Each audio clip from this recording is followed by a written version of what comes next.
এই আমরা যে মাসটি বর্তমানে অতিক্রম করতেছি এই মাসটি হচ্ছে যুলহজ্জা মাস। তে আমরা সর্বপ্রথম জানতে পারলাম যে এই মাসটার প্রথম বৈশিষ্ট্য বা প্রথম ফজিলত হলো এই যুলহজ্জা মাস আশহুরে হুরুমের অন্তর্ভুক্ত। বেরাদারান ইসলাম, এই যুলহজ্জা মাসের প্রথম 10 দিন, এই 10 দিন অনেক ফজিলতওয়ালা দিন, অনেক গুরুত্বপূর্ণ দিন, আমলের দিন। হাদিসের মধ্যে আছে যে এই যুলহজ্জা মাসের প্রথম 10 দিনের আমল গোটা 12 মাসে যে আমরা আমল করি, এই আমলের অপেক্ষা যুলহজ্জা মাসের প্রথম 10 দিনের আমল আল্লাহ পাক রব্বুল আলামিনের কাছে সবচেয়ে বেশি প্রিয়। সুবহানাল্লাহ। তো বোঝা গেল যুলহজ্জ মাসের প্রথম 10 দিন, এই 10 দিন তা আল্লাহর কাছে অনেক ফজিলতওয়ালা দিন।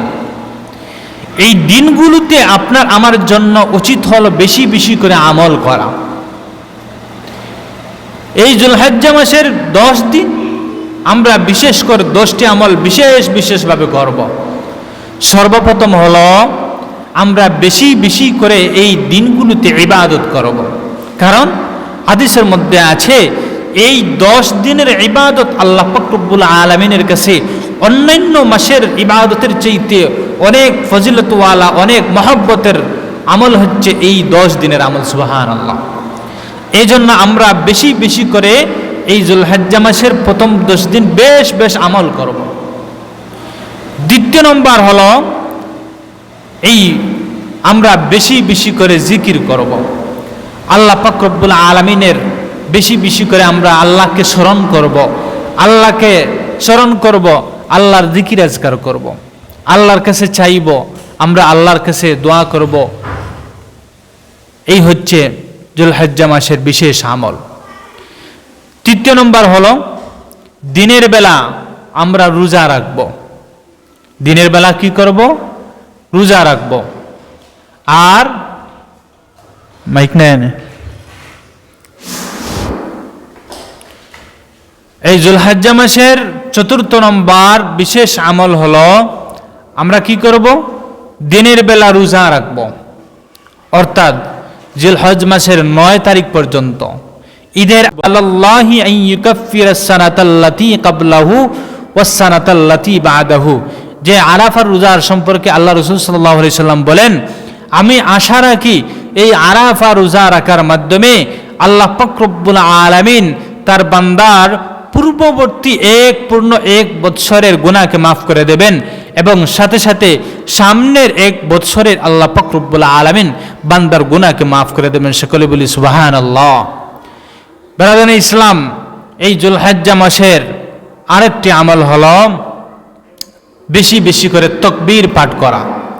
অর্থাৎ আল্লাহু আকবার, আল্লাহু আকবার, লা ইলাহা ইল্লাল্লাহু, আল্লাহু আকবার, আল্লাহু আকবার, ওয়ালিল্লাহিল হামদ, এই তাসবিহগুলো বেশি বেশি করে পাঠ করা।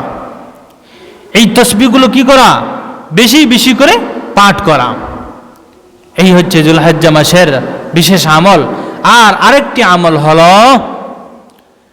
যে সমস্ত বান্দা কুরবানি দেবে তাদের জন্য উচিত হলো যুলহজ্জা মাসের এই প্রথম 10 দিন তার শরীরের অবাঞ্ছিত লোম এবং নখ না কাটা। এই হচ্ছে একটি আমল। আরেকটি আমল হলো এই যুলহজ্জা মাসের প্রথম 10 দিনের আরেকটি আমল হলো কুরবানি করা। যাদেরকে আল্লাহ পাক রব্বুল আলামিন তৌফিক দেবেন তারা কি করা? আল্লাহর রাস্তায় কুরবানি করা। আর 10 নম্বর সর্বশেষ যে আমল সেটি হলো ঈদের নামাজ আদায় করা। আর আরেকটি আমল হলো ঈদের রাত্রিতে বেশি বেশি করে আল্লাহর ইবাদত করা। সকলে বলি সুবহানাল্লাহ। ব্রাদার ইসলাম, এই যুলহজ্জা মাস অনেক ফজিলতওয়ালা মাস। এর মধ্য থেকে বিশেষ ফজিলত হলো এই মাস হচ্ছে হজের মাস। কিসের মাস? হজের মাস। সবচেয়ে বেশি গুরুত্বপূর্ণ যে আমল সেটি হলো কোরবানি।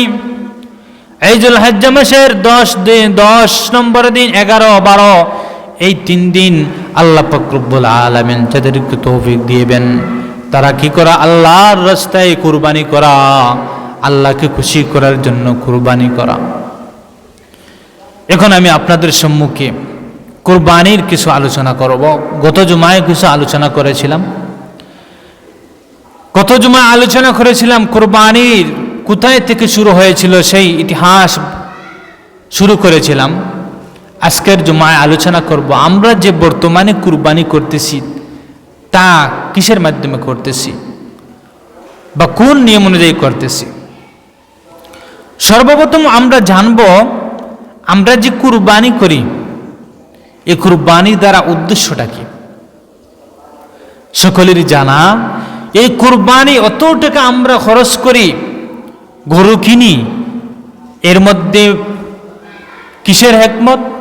হিকমতটা হলো মহান প্রতিপালক আল্লাহ পাক রব্বুল আলামিনকে খুশি করা। কি করা? আমরা যে কুরবানি করি এই কুরবানির প্রধান উদ্দেশ্য হলো আল্লাহ পাক রব্বুল আলামিনকে খুশি করা। বান্দা লক্ষ লক্ষ টাকা খরচ করে গরু কিনে এরপরে কুরবানি করে, এই কুরবানির মহান উদ্দেশ্য হয়ে থাকে তার মহান প্রতিপালক আল্লাহ পাক রব্বুল আলামিনকে খুশি করা। ভাইরাদান ইসলাম, এই কুরবানি করতে গিয়ে যদি আপনার আমার নিয়তের মধ্যে সামান্য পরিমাণ বেশ কম থাকে, সামান্য পরিমাণ যদি এই নিয়তের মধ্যে দুনিয়াবি কোনো সম্মান, দুনিয়ার মানুষ বলবে আমি কুরবানি করতেছি, এই জিনিসটা যদি আপনার আমার মনের মধ্যে থাকে আর আমি কুরবানি করি, তাহলে আমার কুরবানি গ্রহণযোগ্য হবে না। বরং কুরবানি আল্লাহর কাছে গ্রহণযোগ্য কুরবানি হতে গেলে আপনার আমার যে জিনিসটা প্রয়োজন সেটা হলো আমার নিয়তটা একেবারে খালিস হওয়া, যে আমি এই কুরবানি করতেছি একমাত্র আমার মহান আল্লাহকে খুশি করার জন্য। দুনিয়ার মানুষকে কি বলল সেটা আমার জন্য নয়, সেটা আমি দেখতে চাই না। আমি আমার তৌফিক অনুযায়ী ছাগল হোক, বেড়া হোক, যাই কুরবানি করি না কেন, গরু ছোট হোক, মানুষ কি বললো যে অমুক গরু ছোট গরু কুরবানি করলো, এরকম মানুষ যে যাই কিছু ইচ্ছা মানুষ বলুক না কেন, কিন্তু আমার এর দ্বারা একমাত্র উদ্দেশ্য হলো মহান আল্লাহকে খুশি করা। যদি বান্দা এই নিয়তে কুরবানি করে তাহলে তার কুরবানি গ্রহণযোগ্য কুরবানি। বেরাদান ইসলাম, এই কুরবানি কোথায় থেকে এসেছে? অনেক লম্বা ইতিহাস, সময় সংক্ষিপ্ত আলোচনা করা যাবে না, সংক্ষেপে আমি কিছু বলবো। সকলেই জানি হযরত ইব্রাহিম আলাইহিস সালাম সম্পর্কে। হযরত ইব্রাহিম আলাইহিস সালাম ছিলেন এমন নবী যার উপাধি ছিল খলিলুল্লাহ। ইব্রাহিম খলিলুল্লাহ। সেই হযরত ইব্রাহিম আলাইহিস সালাম এর কুরবানির মাধ্যমে আপনি আমি কুরবানি করতেছি। হযরত ইব্রাহিম আলাইহিস সালাম জন্মগ্রহণের পর থেকেই তিনি আল্লাহর প্রতি তার মহব্বতটা বেশি ছিল। আল্লাহকে ভালোবাসতেন, আল্লাহকে মহব্বত করতেন, আল্লাহর উপাসনার প্রতি তার মন ঝুঁকি ছিল। আর তিনি যার ঘরে জন্মগ্রহণ করেছিলেন তার পিতার নাম ছিল আজর। এই আজর তিনি ছিলেন মূর্তি পূজারী। তারা মূর্তি পূজা করতেন। তারা কি করতেন? মূর্তি পূজা করতেন। সেই সুবাদে হযরত ইব্রাহিম আলাইহিস সালাম অনেক কষ্ট সহ্য করতে হয়েছে। তার পিতা তাকে এই মূর্তি পূজার প্রতি আহ্বান করতেন, কিন্তু ইব্রাহিম আলাইহিস সালাম এগুলো করতেন না। ইব্রাহিম আলাইহিস সালাম ইরাকের বাবেল শহরে জন্মগ্রহণ করেছেন। ইব্রাহিম আলাইহিস সালাম থেকে আল্লাহ তাআলা অনেক পরীক্ষা নিয়েছেন। ইব্রাহিম আলাইহিস সালাম প্রতিটি পরীক্ষায় পাস করেছেন। ইব্রাহিম আলাইহিস সালাম প্রতিটি পরীক্ষায় পাস করেছেন। আল্লাহ তাআলা তার পক্ষ থেকে অনেক পরীক্ষা নিয়েছেন। হযরত ইব্রাহিম আলাইহিস সালাম, যার উপাধি ছিল খলিলুল্লাহ, আল্লাহর বন্ধু, সেই ইব্রাহিম আলাইহিস সালাম তার জীবনে অনেক পরীক্ষা আল্লাহ তাআলা নিয়েছেন। সবচাইতে বড় পরীক্ষা যেটি ছিল তার ঈমানের পরীক্ষা। আল্লাহ পাক রব্বুল আলামিন হযরত ইব্রাহিম আলাইহিস সালামকে অনেকভাবে অনেক পদ্ধতিতে আল্লাহ তাকে পরীক্ষা করেছেন, যে পরীক্ষাগুলোর মধ্যে ইব্রাহিম আলাইহিস সালাম সফলকাম হয়েছিলেন। বেরাদর ইসলাম, কি বলবো, সময় সংক্ষিপ্ত। হযরত ইব্রাহিম আলাইহিস সালাম সেই সময় থেকে আল্লাহর উপাসনার প্রতি আগ্রহ তার বেশি ছিল। তার কওম তাকে কি করত? মূর্তি পূজার দিকে আহ্বান করত। একটি ঘটনা সংক্ষেপে বলছি। একবার তার কওমের লোকেরা বড় একটি উৎসবে যাওয়ার উদ্দেশ্যে তারা বের হওয়ার সিদ্ধান্ত নিল। তারা ইব্রাহিম আলাইহিস সালামের কাছে আসলো, এসে বলল, হে ইব্রাহিম, তুমি আমাদের সাথে চলো। ইব্রাহিম আলাইহিস সালাম তাদের জবাবে বললেন, হে আমার কওমের লোকেরা, তোমরা যাও, আমি অসুস্থ, আমি যেতে পারবো না। ইব্রাহিম আলাইহিস সালাম কি বললেন? আমি অসুস্থ, আমি যেতে পারবো না। এ কথার ওজর পেশ করে ইব্রাহিম আলাইহিস সালাম বাড়িতে থেকে গেলেন। তার গোত্রের লোকেরা যখন উৎসবে চলে গেল, তখন ইব্রাহিম আলাইহিস সালাম তাদের গির্জায় ঢুকে যত মূর্তি ছিল সব মূর্তিগুলোকে ভেঙে ফেললেন। উৎসব থেকে লোক ফিরে আসার পর ইব্রাহিম আলাইহিস সালামকে বলল, হে ইব্রাহিম, তারা এসে দেখলো যে মূর্তিগুলো ভাঙা। তারা ইব্রাহিম আলাইহিস সালামকে এই মূর্তিগুলো ভাঙার ব্যাপারে জিজ্ঞাসা করলো। ইব্রাহিম আলাইহিস সালাম উত্তরে বললেন, হে লোক সকল, বড় যে মূর্তি আছে এই মূর্তিকে জিজ্ঞাসা করো কে ভাঙলো। যদি এই মূর্তি বাস্তবিক উপাস্য হয়ে থাকে তাহলে সে বলবে। একথা বলার পর তার কওমের লোকেরা বুঝে ফেলল যে ঘটনাটা ইব্রাহিম আলাইহিস সালামই করেছেন। তাদের রাগ বেড়ে গেল। শেষ পর্যায়ে তারা ইব্রাহিম আলাইহিস সালামকেই আগুনে নিক্ষেপ করার জন্য প্রস্তুতি নিল। ইব্রাহিম আলাইহিস সালামকে যখন আগুনে নিক্ষেপ করার প্রস্তুতি চলল, ইব্রাহিম আলাইহিস সালাম একটু চিন্তা করেননি। ইব্রাহিম আলাইহিস সালামের পক্ষ থেকে অনেক পরীক্ষা নিয়েছেন। সবচেয়ে বড় পরীক্ষা যেটা ছিল ইব্রাহিম আলাইহিস সালামের, 120 বছর হয়ে গেল, তার স্ত্রীর বয়স 90 বছর, একজন সন্তান নেই।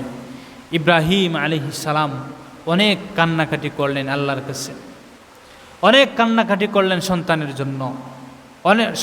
জন্য। ইব্রাহিম আলাইহিস সালাম আল্লাহর কাছে সব সময় দোয়া করতেন। শেষ পর্যায়ে তার স্ত্রী বললেন, ওগো আমার স্বামী, আর মনে হয় আমরা সন্তান পাবো না, কারণ আপনার বয়সও বেশি হয়ে গেছে, আমার বয়সও বেশি হয়ে গেছে, আমরা তো সন্তান পাওয়ার কোনো আশা নেই। ইব্রাহিম আলাইহিস সালাম তার স্ত্রীর জবাবে বললেন, হে স্ত্রী, আল্লাহ যদি দিতে চান তাহলে অবশ্যই দিতে পারেন। ইব্রাহিম আলাইহিস সালাম সব সময় আল্লাহ পাক রব্বুল আলামিনের কাছে দোয়া করেন, রব্বি হাবলি মিনাস সালিহিন।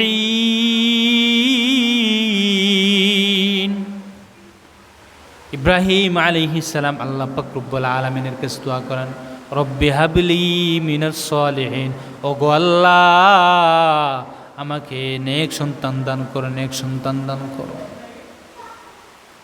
ওগো আল্লাহ আমাকে সন্তান দাও। ইব্রাহিম আলাইহিস সালাম এভাবে আল্লাহর কাছে দোয়া করে। কিন্তু বর্তমান আমাদের জমানার মানুষের আকীদা বিশ্বাস হলো যে বাবার কাছে তারা যায়, বাবার কাছে গিয়ে দোয়া করে যে বাবা আমাকে সন্তান দাও। বিভিন্ন মাজারে যায়, মাজারে গিয়ে সন্তান চায়, নাউযুবিল্লাহ। বিভিন্ন ডাক্তারের কাছে যায়, বৎসরের পর বৎসর, 10 বৎসর 8 বৎসর হয়ে গেল, সন্তানাদি নাই। তারা বিভিন্ন ডাক্তারের কাছে দৌড়ে, ডাক্তার যখন চিকিৎসা করার পরও যখন কোনো ফল আসে না, তখন মানুষ বিভিন্ন মাজারে যায়, বিভিন্ন পীরের দ্বারস্থ হয়। যদি কোনো মানুষের এই আকীদা হয় যে পীর সন্তান দান করবে, তাহলে সর্বপ্রথম তার ঈমানই থাকবে না। আফসোস লাগে আমাদের ঈমানের অবস্থা। কিন্তু ইব্রাহিম আলাইহিস সালাম দেখেন আল্লাহর কাছে কি দোয়া করতেছেন, রব্বি হাবিলি মিনাস সালিহিন, ওগো আল্লাহ আমাকে সন্তান দাও, সন্তান দাও। ইব্রাহিম আলাইহিস সালাম আল্লাহর কাছে দোয়া করলেন। পরবর্তীতে আল্লাহ পাক রব্বুল আলামিন তাকে একজন সন্তান দান করলেন। ফাবাশশারনাহু বিগুলামিন হালিম। আল্লাহ বলেন আমার ইব্রাহিম আমার কাছে সন্তান চেয়েছে, ইব্রাহিম আমার কাছে সন্তান চেয়েছে, আমি আল্লাহ পাক রব্বুল আলামিন আমার বান্দাকে একজন সহনশীল ছেলে সন্তান দান করলাম। সুবহান। ফাবাশশারনাহু বিগুলামিন হালিম, আমি ইব্রাহিমকে একজন সহনশীল সন্তানের সুসংবাদ দিলাম। হে ইব্রাহিম, আমি আল্লাহ তোমাকে একজন সহনশীল সন্তানের সুসংবাদ দিলাম। সুবহানাল্লাহ। এই সন্তান যখন জন্মগ্রহণ করলো, ইব্রাহিম আলাইহিস সালাম আল্লাহর পক্ষ থেকে আবার পরীক্ষার সম্মুখীন হয়ে গেলেন। আল্লাহ ইব্রাহিম আলাইহিস সালাম সংক্ষেপে বলতেছি, ইব্রাহিম আলাইহিস সালামকে বললেন, হে ইব্রাহিম, তুমি তোমার স্ত্রী এবং সন্তানকে এই নির্জন মরুভূমিতে রেখে আসো, যেখানে কোনো